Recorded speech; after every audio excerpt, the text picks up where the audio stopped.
दूसरी बात गजोड़ जी, इन्होंने मुहिम क्या चला रखी है? अन्नपूर्णा। अन्नपूर्णा अन्नपूर्णा मुहिम चला रखी है। गांव में पानी भरा हुआ था, तो मूर्ख है ये आश्रम वाले, इन्होंने पानी निकालने की क्या जरूरत थी? हर एक गांव में, किसी गांव में 50 लाख रुपए की मोटर पाइप दे दी, किसी गांव में 30 लाख की, कहीं कहीं तो 1-1 करोड़ रुपए की दे दी। तो मूर्ख थे ये। अरे उन गांवों को 2-2 क्विंटल अनाज दे देते ना, अन्नपूर्णा मुहिम के तहत अनाज दे देते, उनका 6-7 महीने का काम भी चल जाता, और 6-7 महीने में पानी भी सूख जाता, जमीन भी अच्छे से पानी को सोख लेती, तुम्हारी मोटर पाइप भी बच जाती, और सबसे बड़ा अनुदान हो जाता, और पानी सूखते ही अपने आप अपनी बिजाई कर लेते। बिल्कुल है, बढ़िया काम हो जाता ना इनका। बिल्कुल सही बात। मतलब मोटर पाइप इनको परमानेंट नहीं देनी पड़ती, वो बर्बाद नहीं होती वो पैसा। अनाज की 2-2 3-3 बोरियां जिसकी जैसी रिक्वायरमेंट है, 5-6 महीने में तो पानी वैसे सूख जाता। अब कौन सी बरसात आ रही आगे, आराम से पानी भी सूख जाता, सबके घर में 2-2 3-3 क्विंटल अनाज भी आ जाता।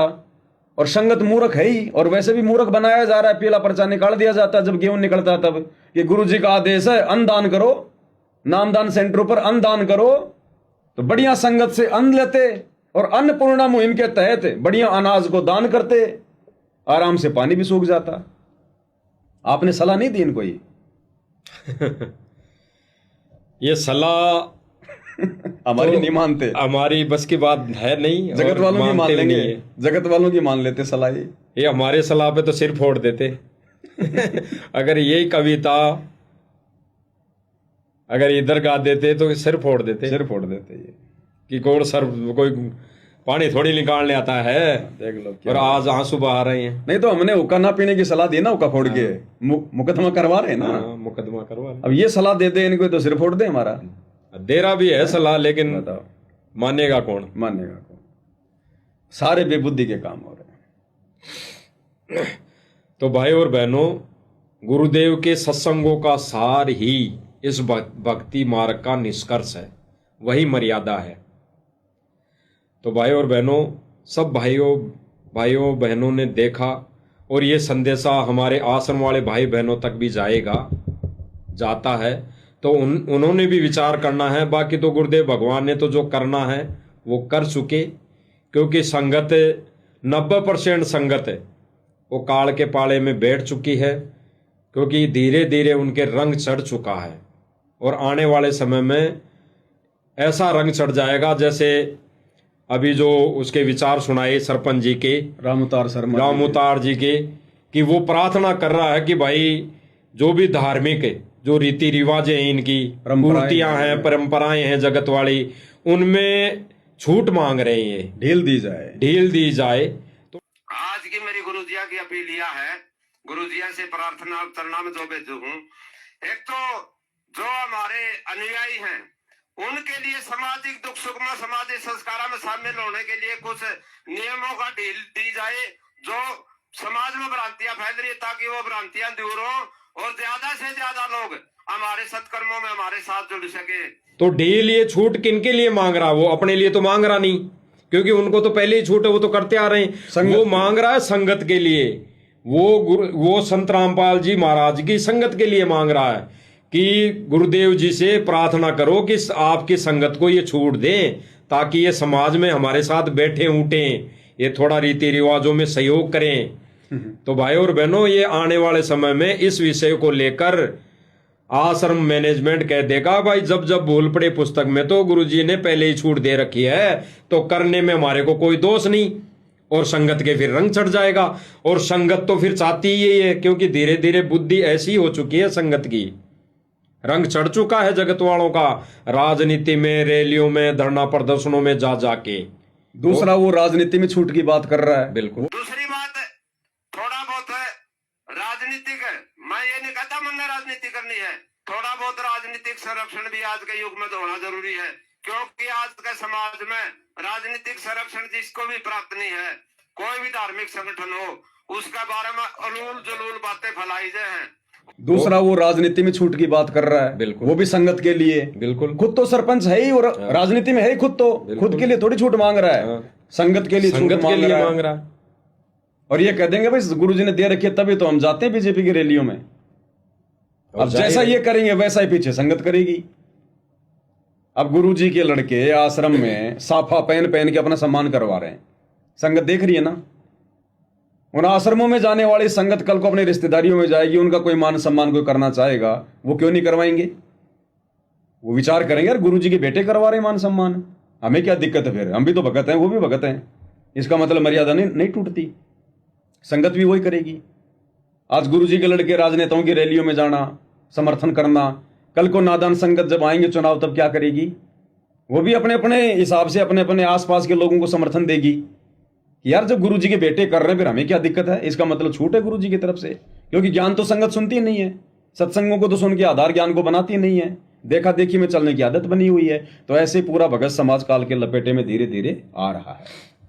और देखा जाए तो पवन भगत जी की समाज की दृष्टि से देखें, यहाँ पे जगत के रीति रिवाजों की दृष्टि से देखें तो जो पगड़ी की रस्म है, जो सापा बंधाते हैं, सापा बांधते हैं, वो सबसे बड़ी सम्मान में आता है, सबसे बड़ा सम्मान में आता है। और जब गुरुजी को पगड़ी बंधा दी इन्होंने और फिर गुरुजी के जो सांसारिक बेटे हैं उनके भी वही पगड़ी बंधा दी, तो फिर गुरुदेव भगवान में इनमें क्या अंतर रह गया? तो ये तो अपने आप को बराबर कर बैठे तो हैं, तो ये बराबर गुरु के, ये तो गुरु से ऊपर हैं। तो गुरुदेव भगवान का कहाँ सम्मान हुआ? तो बेइज्जती कर दी इन्होंने। कौन तो कह रहा कि गुरु का सम्मान हो रहा है? ये गुरु को मानते कहाँ हैं? आपको एक छोटा सा वाकया बताता हूँ। बरवाड़ा आश्रम में एक बार एक सुरेश नाम का भगत है, वकील भी हो, दिल्ली से है, वो कुछ मुकदमों को हैंडल कर रहा था। और ये आश्रम वाले जो मेन लोग थे, बलजीत है, महेंद्र है, रामनिया छावड़ा है, कई लोग उसको सहयोग नहीं कर रहे थे। गर्मी का समय था। एक बार वो आश्रम में आया जहाँ गुरुदेव भगवान बैठे थे अंदर हॉल में। ये 4-5 भगत, बलजीत है, महेंद्र है, ये 4-5 भगत गुरुदेव के आसपास थे। गुरुदेव चेयर पर बैठे हुए थे। वो सुरेश भगत बेचारा गर्मी में आया, हांफता हुआ, दुखी मन से सीधा जाकर गुरुदेव के चरणों में दंडवत किया और दुखी मन से गुरुदेव के चरणों में बैठकर कहा कि गुरुदेव, ये लोग आपको परमात्मा नहीं मानते। वहां महेंद्र भी खड़ा था, रामनिया छावला भी खड़ा था, बलजीत भी खड़ा था, और भी बड़े बड़े भगत खड़े थे, राजेंद्र था। तो सुरेश ने कहा कि गुरुदेव, ये लोग आपको परमात्मा नहीं मानते। तो गुरुदेव ने घुटनों पर हाथ रखकर खड़े होते हुए दुखी मन से कहा कि बेटा, तू तो परमात्मा की बात कह रहा है, ये तो मुझे गुरु भी ना मानते। तो ये कहां गुरु को गुरु मानते हैं? अगर गुरु को गुरु मानते तो गुरु का चेला कभी अपने सिर पर आश्रम में पगड़ी नहीं बंधवा सकता, कहीं भी बिल्कुल नहीं बंधा सकता। तो ये तो खुद ही गुरु बने हुए हैं, इनको गुरु की क्या जरूरत है? और पगड़ी बांधना भी पूजा में आता है। पूजा में आता है, मान सम्मान पूजा में आ गया। भाई बहन क्या करती है अपने भाई पे? जब भाई बात भरने जाता है, बहन उसके माथे पे तिलक लगाती है, और अटरम पटरम करती है, उसकी आरती उतारती है। तो गुरुदेव ने क्या बताया? वो पूजा में आती है, पूजा में आता है। तो सर पर पगड़ी पहनना, सम्मान लेना और गले में माला। इन्होंने जब गोहाना में जाटों की धर्मशाला बनवाई तो धर्मशाला वाले भाइयों ने क्या किया था? इन दोनों लड़कों के गलों में मालाएं डाली थी, इनको सफेद पगड़ी पहनाई। बिल्कुल। तो इन्होंने अपनी पूजा करवाई। तो ये तो खुद ही गुरु हैं। गुरुजी ने तो कहा कि तिलक लगाना पूजा में आता है, जबकि अगर हम आध्यात्मिक दृष्टि देखें तो पूजा तो गुरुजी की आरती उतारने को कहते हैं पूजा।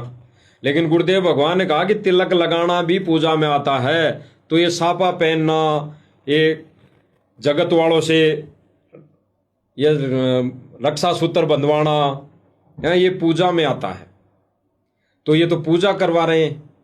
और सतनाम के नियम में तो गुरुदेव ने साफ साफ कह रहा कि बच्चों, ना हमने गले में माला डालनी, ना किसी से डलवानी, ये पूजा में आता है। तो भाई और बहनों, विचार करना है इन बातों पे। और जो साथ संगत को मत कहो विचार करना, उनको अच्छा नहीं लगता। संगत को मत कहा करो कि भाई और बहनों विचार करो, उनको अच्छा नहीं लगता। हाँ, ये बातें अच्छी नहीं लगता। हाँ, आश्रम वाले भाई बहनों को ये बातें तो बिल्कुल पवन भगत जी कह रहे हैं कि अच्छी नहीं लगती। कारण ये है कि ये जो बातें कर रहे हैं लाइव में बैठकर, ये कौन कर रहे हैं? ये तो गुरुद्रोही हैं। गुरुद्रोही हैं। और भाई दास ये कह रहा है मालिक के ज्ञान आधार से कि उनसे अच्छे तो फिर गुरुद्रोही की संगति ठीक है। आश्रम वालों से, आश्रम जगत वालों वालों से से अच्छी, जगत वालों से अच्छी तो गुरुद्रोही की संगति अच्छी है। यहाँ पे कुछ ज्ञान आधार की बातें ही हो रही है भाई और बहनों। मर्यादा तो नहीं टूट रही, राजनीति में तो नहीं जाना पड़ रहा, रैलियों में तो धक्के नहीं खाने पड़ रहे। और गुरुदेव भगवान यहाँ केवल भक्ति और अपनी महिमा सुनने के लिए आता है, और अपने भगत से, अपने भगत के मुख से अपनी महिमा सुनने के लिए आता है वो। तो ये काम यहाँ पे हो रहा है, इसलिए ये संगति ठीक है भाई और बहनों। जहाँ जन से महिमा सुनूं वहां मैं गवन करंत, वो तो नगर अमान है जहाँ मेरे प्यारे संत। और अभी जो सुना यहाँ पे क्या महिमा हो रही थी, सूखा पानी निकालने एक संत जमी पर। तो भाई और बहनों विचार करने की बातें हैं। और खास तौर से दास तो फिर निवेदन करेगा इन सतलोक आश्रम वाले भाई बहनों से जो आश्रम से जुड़े हुए हैं, इसमें मान बढ़ाई और ये राग द्वेष और ये सारी चीजें छोड़कर विचार करना पड़ेगा, बिल्कुल विचार करना पड़ेगा गहनता से, गहराई से। रोटी छोड़ सकते हैं लेकिन ये मान बढ़ाई। अब आपके मन में आपकी बुद्धि केवल इतनी कर दी आश्रम वालों ने कि ना गुरुद्रोही है, गुरुद्रोही की वीडियो नहीं देखनी। तो भाई और बहनों गुरुद्रोही की परिभाषा जो है वो तो गुरुजी की निंदा करने के ऊपर होती है, भक्ति छोड़ने के ऊपर होती है, गुरुजी के विरोध में या संगत को गुरुजी के मिशन से भटकाने पर होती है। ये परिभाषा है गुरुद्रोही के। तो गुरुद्रोही गुरुद्रोही सब कोई कहे, गुरुद्रोही न जाने कोई, गुरु से बैर ईर्ष्या करे, गुरुद्रोही का सोई। तो भाई गुरुद्रोही तो वो है जो गुरुजी की निंदा करे, चुगली करे, गुरुजी के मिशन पर कोई आंट लगाए। भाई गुरुजी के मिशन पर कहाँ आंट लग रही है, सत्य ही तो बताया जा रहा है। भाई और बहनों गुरुदेव भगवान ने सच्चाई तो बताई अन्य पंथों की, तो इस पंथ में भी अगर कोई भाई बहन गलती कर रहा है, एक भगत भाई बता रहा है, तो इसमें क्या बुराई है। विचार करना चाहिए और ठीक लगे तो फिर बिल्कुल सही बात है। और ये तो गुरुदेव भगवान ने भी बता दी ये सारी बातें एक सत्संग में, कि अगर कोई भगत भाई बहन कुछ किसी सत्संग में से या किसी धार्मिक पुस्तक में से कोई ऐसी चीज निकाल कर, ऐसा कोई पॉइंट या संकेत निकाल कर अगर भगत भाई को बताता है, अन्य संगत को बता रहा है, तो उस पर विचार करना चाहिए, उसको फॉलो भी करना चाहिए। जैसे कुछ भाई बहन कह देते हैं कि भाई गुरुजी ने तो कहा है कि अगर कोई भगत भाई कोई भक्ति क्रिया बताता है, भक्ति विधि बताता है, तो भाई ये गुरुजी ने मना किया है, हमें तो नहीं करनी चाहिए। गुरुजी के दो तरह के आदेश होते हैं, दो तरह के ये गुरुजी ने कह दिया है कि गुरुजी प्रत्यक्ष में जो सत्संग करते हैं, प्रत्यक्ष में मुख जमानी, उनमें जो संकेत देते हैं वो एक तत्व ज्ञानी यानी ज्ञान आधारित भगत के लिए होता है। वो संकेत, उस संकेत को समझकर जो अपनी क्रिया पर सुचारू हो गया, यानी जो गुरुदेव भगवान पर समर्पित हो गया, वो एक ज्ञान आधारी भगत है। तो गुरुदेव भगवान ने तो एक सत्संग में क्लियर कर दिया, जैसे ये सत्संग गुरुदेव भगवान ने किया कि कोई भगत भाई बहन ये भक्ति क्रिया नहीं बता सकता, तो अगर ये गुरुदेव भगवान सत्संग नहीं करते तो सारे भगत बताने लग जाते आपस में, भाई तू ऐसे भक्ति कर, तू ऐसे कर, ऐसे कर। दूसरा भगत कहता मेरा जैसा तू ऐसे कर, तू ऐसे कर। तीसरा और कोई बताता विधि। तो गुरुदेव भगवान ने बताया कि अगर कोई भगत धार्मिक पुस्तक या सत्संगों के संकेत में समझकर अगर आपको ये बताएं कि भाई मैंने तो ये चीज पाई है, मैंने तो इसमें से ये चीज निकाली है, भाई तेरे भी अगर समझ में आती है ज्ञान आधार से तो तू भी कर, तो गुरुदेव भगवान ने ये कहा कि फिर उसे माननी चाहिए। अगर कोई सत्संग है जैसे तो परमात्मा बोल रहे हैं, एक एक पॉइंट में बहुत गहराई सोचना है। अब कोई भक्त ज्ञान सुना रहा है, बहुत अच्छी बात है, उसके द्वारा सुने ज्ञान पर अमल करे और उससे कहे भाई मुझे भी गुरुदेव के पास ले चलो, मेरा कल्याण करा दो। और आपने नाम ले रखा है और फिर कोई चर्चा चलती है, ऐसी कोई बात नहीं, फिर भी सुनो। और कोई पुराना भक्त है वो अच्छी अच्छी बातें बताएगा तो बहुत अच्छी बात है, गदगद हो जाओ कि मेरे गुरुजी ने कितना अच्छा ज्ञान दिया हुआ इस बच्चे को, भाई को, बहन को, और ये सब गुरुजी का ही दिया हुआ ज्ञान है, इसका नहीं है। तो ये सत्संग में भी क्लियर हो गया है कि भाई अगर कोई भाई बहन बता रहा है, कोई भाई बता रहा है, जैसे पवन भगत जी बता देते हैं, बता रहे हैं, तो भाई ये इनका ज्ञान थोड़ी है, ये तो गुरुदेव भगवान के सत्संगों में से दिया है। जैसे कई भगत भाई बहन कहते हैं कि भाई ये सिंहासन लगाना कहाँ गुरुदेव ने बताया। अरे गुरुदेव भगवान तो बताते हैं कि सतलोक में वो परमात्मा सिंहासन पर बैठा है, सिंहासन पर बैठा है, सिर पर मुकुट है, हीरा जड़ी मुकुट है, ऊपर छत्र है, रतन जड़ित मुकुट है, और सिंहासन पर वो छत्र है, और वो परमात्मा बैठा है। तो वो क्रिया हमने यहाँ करनी है। गुरुदेव भगवान ये तो कहते हैं कि जो क्रिया वहां पे जानी है साथ, वो क्रिया तुम्हें भगवान के लिए यहाँ अपनानी पड़ेगी। और ज्ञान गंगा पुस्तक में तो लिखा हुआ है, नास्त्रदमस की भविष्यवाणी में, तो गुरुदेव भगवान उसका समर्थन कर रहे हैं। तो समर्थन कर रहे हैं तो वो ये ज्ञान आधारी भगत के लिए संकेत है। यहाँ पे गुरुदेव भगवान कभी नहीं कहेंगे, और गुरुदेव भगवान ने आज तक कहा भी नहीं कि मेरी आरती उतारो, मेरी पूजा करो। लेकिन गुरुदेव भगवान ने अपने सत्संगों के माध्यम से भोग की आरती के समय या आरती के समय उन्होंने करके दिखा दी आरती। वो किसकी उतार रहे थे? अब देखो, जो गुरु को पहचान कर उनको परमात्मा मानेगा वही तो सिंहासन लगाएगा, सिंहासन लगाएगा। जो गुरु को परमात्मा मान लेगा, पहचान लेगा, वही तो आरती उतारेगा, वही तो भोग लगाएगा। बिल्कुल। तो जिनको समझ में आ गई वो तो वो क्रिया कर रहे हैं, और जिनकी बुद्धि अभी तक वहां गई नहीं है गुरु को परमात्मा मानने वाली, वो तो फिर विरोधी करेंगे। और वही सिंहासन है भाई और बहनों।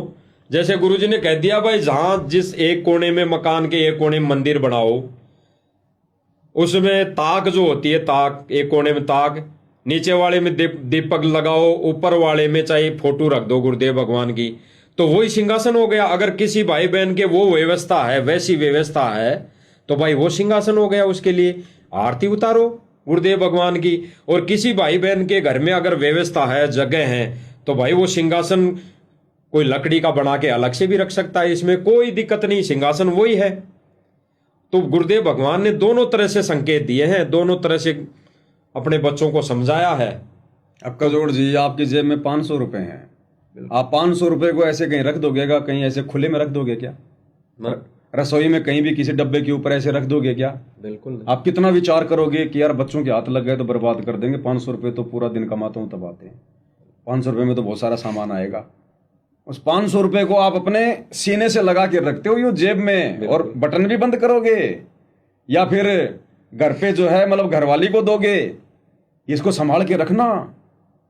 एक 500 रुपए की एक कागज के टुकड़े की जिसपे महात्मा गांधी की फोटो है, उसकी इतनी इज्जत है। और परमेश्वर रामपाल जी साक्षात पूर्ण ब्रह्म परमात्मा, इनकी किसी ने तो दीवार पे टांग रखी है, किसी ने रसोई में एक कोने में एक डब्बे पे फोटो लगा रखी है। क्यों? क्योंकि अभी तक वो उनकी कीमत पहचान नहीं रहे, गुरु को परमात्मा के रूप में जान नहीं रहे। जिस दिन जान जाएंगे उस दिन देखना महात्मा गांधी कितना सीने से लगा के रखेंगे, उस दिन आसन भी लगाएंगे। जैसा कि नास्त्रदमस ने ज्ञान गंगा पुस्तक में कहा है कि उस सायरन संत को अपना इष्ट देव मानकर, उसको सिंहासनस्थ करके, आराध्य देव मानकर उसकी पूजा करें। बिल्कुल। और भाई और बहनों, सिंहासन तो आश्रम में लगा है, बरवाला आश्रम में सिंहासन ही तो था, वो सिंहासन ही तो है। तो गुरुदेव भगवान ने कहा कि घर में आश्रम बनाओ, और घर ही हमारा आश्रम है, तो सिंहासन जरूरी है। सिंहासन भी अति आवश्यक है। गुरुदेव भगवान को विराजमान अगर करवा रहे हैं तो ऐसे थोड़ी है जैसे अभी पवन भगत जी ने बताया कि कई तो भक्तों ने रसोई में टांग रखी है गुरु जी की छवि को, जबकि गुरुदेव भगवान ने तो बताया कि गुरुदेव भगवान की छवि को, फोटो को सीने से लगा लगा के रोए, आंखों में आंसू आए, बार बार में उसको सीने से लगाएं। तो ऐसे ही कैसे टांग दें गुरुदेव भगवान की छवि को? तो उसके लिए तो सिंहासन अवश्य होना चाहिए। भाई और बहनों, ये पॉइंट विषय अलग था, आज थोड़ी सी चर्चा हो गई है इस पर। सिंहासन लगाना फिर जरूरी भी होगा, क्योंकि परमात्मा ने सद्बुद्धि दी कि भाई गीता अध्याय 3 श्लोक 13 के अनुसार अपने भगवान को भोग लगाओ। बिल्कुल। अगर तुमने भगवान को पहचान लिया तो भोग लगाना भी शुरू करो। अब भोग लगाएंगे तो क्या सिंहासन नहीं लगाएंगे?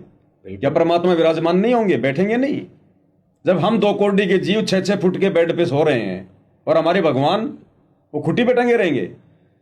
और गुरुदेव भगवान ने भगत जी ये भी तो कहा भाई और बहनों, आश्रम के अंदर जो भी भंडारा बनता था, आश्रम में, बरवाला आश्रम में जो भी भंडारा बनता था, उसका पहला यानी पहले भोग परमात्मा के निमित्त निकाला जाता था और वो भोग लगाया जाता था।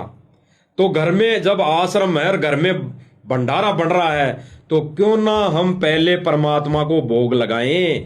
और भोग अगर परमात्मा को लगेगा भाई और बहनों, तो उसकी व्यवस्था भी करनी पड़ेगी।